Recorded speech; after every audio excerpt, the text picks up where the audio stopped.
Well, Trick Daddy did a podcast on Nene Leakes' show. He's age 52, by the way. And he explained why he won't date women over 35. Yeah, I heard. He said, with the exception of you and maybe 2 or 3 other women, right? I'm not attracted to no women over 35 years old. Y'all standards are too high. Y'all are too emotional. Y'all are damaged goods from y'all past relationships. And people get him on for that. Listen, anytime you attack, and let's be honest, black women in any kind of way, they coming for you. It doesn't even matter if there's truth based in what you're saying. Certain things, especially nowadays, is just off limits. And was he talking about all women? Trick Daddy don't look like he fuck with no woman other than a black woman. He just looked like he got that energy. He need a bitch that can fry some chicken and do certain shit only a black woman could. Yeah, I mean, do you actually know his actual like background in terms of like his family? No. His mom has 11 kids with 10 different men. Yay, black stereotypes.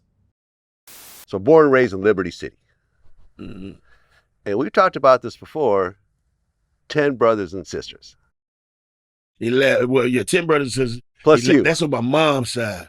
Yeah. Yeah, my daddy got his own Oh, so team. if you count my daddy got another starting team. So what, 20? 20-something. I don't understand how 10 people who different men. come from poverty keep fucking. Kids are expensive. Stop fucking. Well, yes, but if you're already in poverty, you actually get more money from the government for every kid that you have. And you proud of that?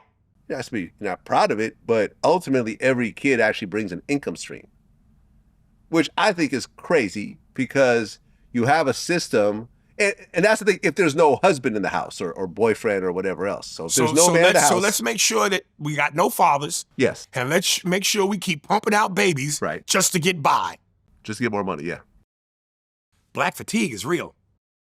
And look, me personally, if I was in charge, I would say that you would get a financial income for having a man in the house or for having less kids. You know, like maybe you'll get a little more money for every kid, but it starts to decrease. Yeah. You see what I'm saying? And you're creating a situation where you're financially incentivized not to have a father to your kids. Right. That's crazy. Yeah. That is crazy. Now, I'm not saying everyone should get married and everyone should settle down, but I think as a father, you should be in your kid's life.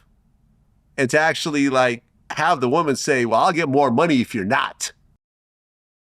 And that might be the hustle. Yeah. Maybe he is in their lives. Well, yeah, no, listen, I've interviewed, what's the name of that one comedian? Miss Pat. Mm-hmm. I interviewed Miss Pat. And we were talking about, she grew up in this kind of really rough lifestyle.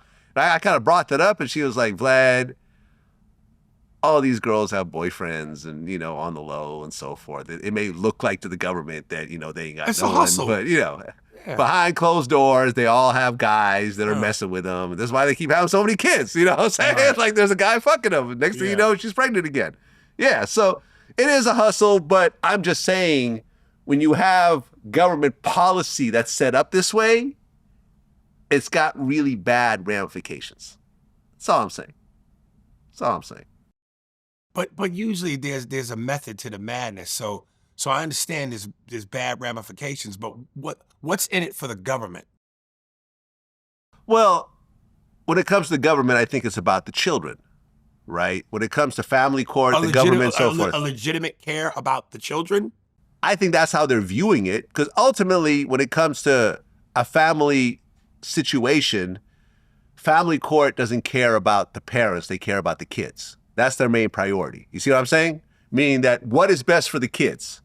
We assume, a lot of times they assume that both parents are fucking up in their own way. How could we actually protect the children the best? So look, you have an extra child, there's no father around, well, let's give you some more money so the kid doesn't starve, right? Because we don't want to see child poverty, but I'm saying there's side effects in this type of thing.